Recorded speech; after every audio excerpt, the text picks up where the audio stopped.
سورہ قاف میں اللہ رب العالمین کا ارشاد اذ يتلقى المتلقيان عن اليمين وعن الشمال قعيد ما يلفظ من قول الا لديه رقيب عتيد کہ دیکھو تمہارے دائیں اور بائیں جو فرشتے بیٹھے ہیں یہ حاصل کرنے والے تمہاری باتوں کو حاصل کر رہے ہیں. کوئی لفظ کوئی بات تمہاری زبان سے نہیں نکلتی مگر یہ نگران فرشتہ وہاں بیٹھا ہے جو کہ دائیں بھی موجود ہے اور بائیں بھی موجود ہے اور تمہاری زبانوں سے نکلی ہوئی ہر ایک بات کو لکھے جا رہا ہے. اب تم خود اس بات پر غور کر لو کہ جو الفاظ جو اقوال اور جو باتیں تمہاری زبانوں سے مسلسل نکلی جا رہی ہیں، اگر کوئی ایک جملہ بھی اللہ رب العالمین کی ناراضی کا باعث بن گیا تو کہیں ایسا نہ ہو وہ تمام اعمال جو تم کیے جا رہے ہو وہ برباد ہو جائے اور تمہیں ہلاک کرتا ہے. انسان کے جسم کے اعضاء میں سب سے نازک ترین مسئلہ اس کی زبان کا ہے. اگر اس نے اپنی اس زبان پر قابو کر لیا، اس کو اس نے اپنے اختیار میں لے آیا اور یہاں سے وہ بات نکالی جو کہ اللہ رب العالمین کی رضا کی بات ہو، جو کہ اللہ رب العالمین کے ذکر کی بات ہو، جو رسول اللہ صلی اللہ علیہ وسلم کی سنت کی بات ہو، تو یقیناً اس نے اپنی زبان کا صحیح طور پر استعمال کیا اور اللہ رب العالمین کے ہاں خوشنودی حاصل کری. اور اگر اس زبان سے نکلے ہوئے جملوں سے کہیں اس نے کسی شخص کی غیبت کر ڈالی، کسی شخص کے لیے اس نے بہتان باندھ ڈالا، کسی شخص کے لیے بدگمانی کر ڈالی، یا اس زبان سے کوئی ایسا جملہ نکال دیا جو کہ بظاہر اس کی نظر میں بہت ہلکا ہے لیکن اللہ رب العالمین کی یہاں اس کی پکڑ بہت بڑی ہونے والی ہے، تو اس کے اعمال تمام کے تمام اس زبان کی وجہ سے برباد کر دیے جائیں. اور یہ زبان کا استعمال ہے کہ اسی کے لیے اللہ کے رسول صلی اللہ علیہ وسلم نے جنت کی ضمانت رکھی ہے. صحیح بخاری صحیح مسلم میں ہے، ابو ہریرہ رضی اللہ تعالیٰ عنہ بیان کرتے ہیں کہ فرمایا رسول اللہ صلی اللہ علیہ وسلم نے من یضمن لی ما بین لحییہ وما بین رجلیہ اضمن لہ الجنہ، جو شخص مجھے ان دو چیزوں کی ضمانت دے دے، ان دو چیزوں کی گارنٹی دے دے کہ یہ دونوں چیزیں اس کی صحیح طور پر استعمال ہوں گی، اضمن لہ الجنہ، وہ آ کر مجھ سے جنت کی ضمانت دے. کون سی دو چیزیں؟ ما بین لحییہ وما بین رجلیہ، اس کی دو رانوں کے بیچ میں جو شرمگاہ ہے وہ اس کے استعمال کی ضمانت دے دے کہ وہ صحیح طور پر استعمال ہوگی، میں اسے جنت کی ضمانت دیتا ہوں. اور دو جبڑوں کے بیچ میں جو زبان موجود ہے، کیونکہ اس کا چلنا اس کا ہلنا اس کے لیے اس کے راستے کا تعین کرتا ہے، اگر وہ ان دو جبڑوں کے بیچ میں زبان کی مجھے ضمانت دے دے کہ وہ صحیح طور پر استعمال ہوگی، اضمن لہ الجنۃ، میں اسے جنت کی ضمانت دیتا ہوں. اسی لیے بہتری یہ ہے کہ ہم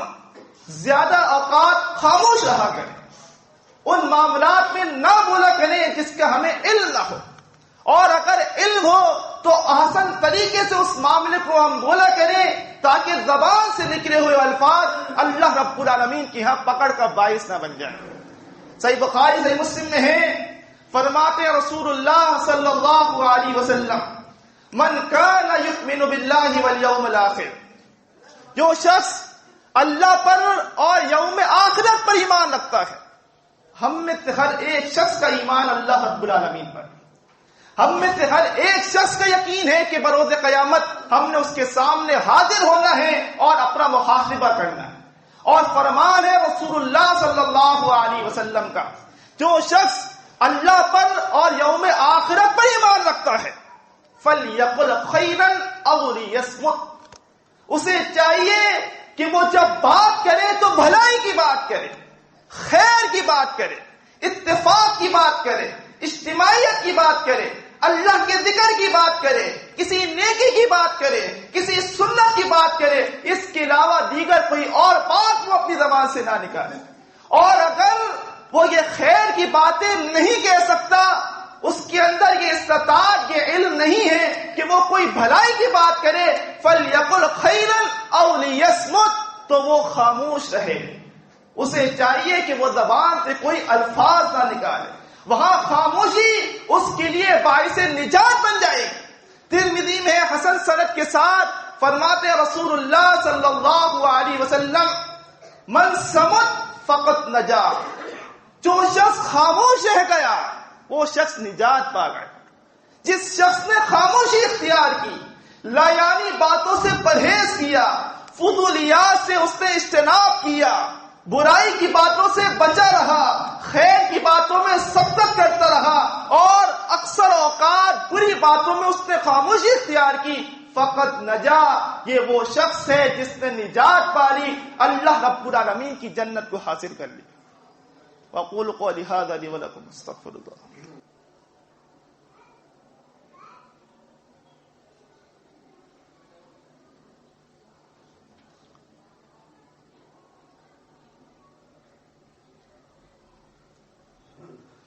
الحمد لله إن الحمد لله نحمده ونستعينه ونستغفره ونعوذ بالله من شرور أنفسنا ومن سيئات أعمالنا من يهده الله فلا مضل له ومن يضلله فلا هادي له وأشهد أن لا إله إلا الله وحده لا شريك له وأشهد أن محمدا عبده ورسوله اللهم صل على محمد النبي وأزواجه أمهات المؤمنين وذريته وأهل بيته كما صليت على إبراهيم إنك حميد مجيد أما بعد فإن أصدق الحديث كتاب الله وأحسن الهدي هدي محمد صلى الله عليه وسلم وشر الأمور محدثاتها وكل محدثة بدعة وكل بدعة ضلالة وكل ضلالة في النار۔ ترمذی میں ہے صحیح سند کے ساتھ، فرماتے رسول اللہ صلی اللہ علیہ وسلم اذا اصبح ابن آدم فإن الأعضاء كلها، جب ابن آدم صبح کرتا ہے اس کے جسم کے تمام اعضاء اس کی زبان کے آگے ہاتھ جوڑ کر کھڑے ہو جاتے۔ ابن آدم کی صبح ہوئی ہے اور جسم کے تمام اعضاء ہاتھ جوڑ کر اس کی زبان کے سامنے کھڑے ہیں، اور اس سے کیا کہتے ہیں؟ وَتَقُولُ يَا لِسَانُ اتَّقِ اللَّهَ فِينَا، اے زبان ہمارے معاملے میں اللہ رب العالمین سے ڈر، کیوں؟ فَإِنَّمَا نَحْنُ بِكَ، ہمارا پورا معاملہ تیرے سپرد ہے۔ ان استقمت استقمنا، اگر تو صحیح طور پر چلے گی ہم جسم کی تمام اعضاء صحیح طور پر چلیں گے۔ وَإِنْ اعْوَجَجْتَ اعْوَجَجْنَا، اگر تو نے ٹیڑھا پن اختیار کیا، اگر تو نے کجی اختیار کی، تو صحیح طور پر نہیں چل سکی، تو ہم جسم کے تمام اعضاء ٹیڑھے چلیں گے اور وہ کام کریں گے جو اللہ رب العالمین کی ناراضگی کا باعث بن جائے۔ ہم دیکھیں ہماری محافل میں اور ہمارے گھروں میں یا دیگر دوسری جگہوں پر ہم اپنی زبانوں کا کس طرح سے استعمال کرتے ہیں؟ کیا ان زبانوں سے جھوٹ تو نہیں نکل رہے؟ کیا ان زبانوں سے غلط خبریں تو نہیں نکل رہی؟ کیا ان زبانوں سے کسی مسلم کی عزت افزائی تو نہیں ہو رہی ہے؟ کیا ان زبانوں سے ہم کسی کو کوئی دھوکہ تو نہیں دے رہے ہیں؟ اگر ہم کسی محفل میں بیٹھ کر اس زبان سے سیاست پر گفتگو کر سکتے ہیں، کسی دیگر دوسرے معاملات پر گفتگو کر سکتے ہیں، تو اس بات کا ہم خیال رکھیں کہ وہاں ان زبان سے وہ باتیں نہ نکل جائیں جو اللہ رب العالمین اس کی پکڑ نہ کرے۔ بہتر یہ ہے کہ اس زبان کو خاموش رکھیں، اور اگر کہیں بیٹھنا ہے اور زبان چلانی ہے تو وہ اللہ رب العالمین کے ذکر کے لیے چلائی جائے، اللہ رب العالمین کی تسبیحات بیان کی جائیں، اللہ رب العالمین کی حمد و ثنا بیان کی جائے۔ وہ زبان کا چلنا نیکی کا باعث بن جائے گا۔ اس زبان کے چلنے سے ہمارے اوزان بھاری ہوتے جائیں گے جو نیکیوں کے اوزان ہیں۔ اور اگر ہم لایانی گفتگو کرتے ہوئے، فضول باتوں میں اپنا وقت لگاتے ہوئے ان زبانوں سے دیگر دوسرے جملے نکالتے رہیں اور اس کا خیال نہ کریں تو صحیح مسلم میں ہے، صحیح بخاری میں بھی ہے، فرماتے ہیں رسول اللہ صلی اللہ علیہ وسلم، ان العبد یتکلم بکلمۃ برضوان اللہ، بے شک بندہ اپنی زبان سے کوئی ایسی بات نکال دیتا ہے، لا یلقی بالا، اس کو اس کا کوئی خیال نہیں ہوتا، وہ اس کو کوئی اہمیت نہیں دیتا، اس کی پرواہ نہیں کرتا، لیکن وہ بات اس کی زبان سے اتنی اچھی نکل جاتی ہے کہ وہ اللہ رب العالمین کی رضا کا باعث بن جاتی ہے۔ یرفع اللہ بہا درجۃ فی الجنہ، اللہ رب العالمین اس ایک جملے کی وجہ سے جنت میں اس کے درجات کو بلند کر دیتا ہے، اسے معلوم نہیں ہوتا۔ لیکن اس کے برعکس وَإِنَّ الْعَبْدَ لَيَتَكَلَّمُ بِكَلِمَةٍ مِّن سَخْطِ اللَّهِ، ایک بندہ کوئی بات اپنی زبان سے نکالتا ہے، کوئی کلمہ نکالتا ہے، لا یلقی بالا، اسے اس کی کوئی پرواہ نہیں ہوتی، وہ اس بات کو کوئی اہمیت نہیں دیتا، اسے اس کی کوئی فکر نہیں ہوتی، لیکن وہ جملہ، وہ ایک قول اس کی نکلی ہوئی منہ سے ایک بات اللہ رب العالمین کے لیے سخت ناراضگی کا باعث بن جاتی، اور